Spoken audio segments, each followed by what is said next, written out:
In the 17th century, two brilliant minds, Isaac Newton and Gottfried Wilhelm Leibniz, were independently exploring the mysteries of calculus. Little did they know that their discoveries would lead to a fundamental breakthrough in mathematics, forever known as the fundamental theorem of calculus. Isaac Newton, an English polymath, was a curious and ambitious young man. He delved into various fields, including mathematics, physics, and astronomy. Newton's inquisitive nature led him to explore the concept of change and motion, and he realized the need for a new mathematical framework to tackle these subjects. At the same time, in Germany, Gottfried Wilhelm Leibniz was also exploring the mathematical realm. Leibniz, a philosopher and mathematician, possessed a deep curiosity about the nature of knowledge and sought to develop a comprehensive system that encompassed various disciplines. As if guided by fate, both Newton and Leibniz independently developed the same remarkable insight.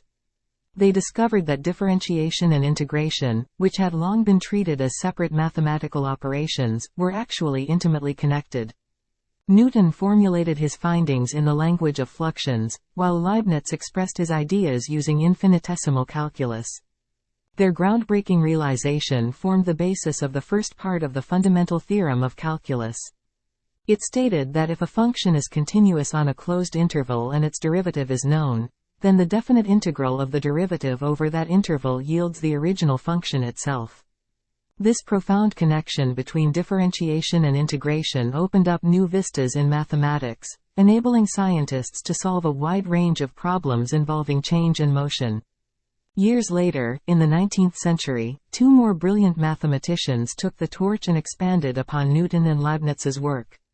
Augustin Louis Cauchy, a French mathematician, and Bernhard Riemann, a German prodigy, further developed the fundamental theorem of calculus, refining its statements and solidifying its place in mathematical literature. Cauchy, known for his rigorous approach to mathematical analysis, emphasized the need for precise definitions and proof techniques. His contributions brought clarity and rigor to calculus, ensuring that the fundamental theorem of calculus stood on a firm foundation. Had an ingenious geometric intuition. He explored the concept of integration on more general spaces, paving the way for what we now know as Riemann integration. Riemann's work introduced new perspectives and provided a deeper understanding of the connections between calculus and geometry. The combined efforts of Newton, Leibniz, Cauchy, and Riemann solidified the fundamental theorem of calculus as one of the most significant achievements in mathematical history.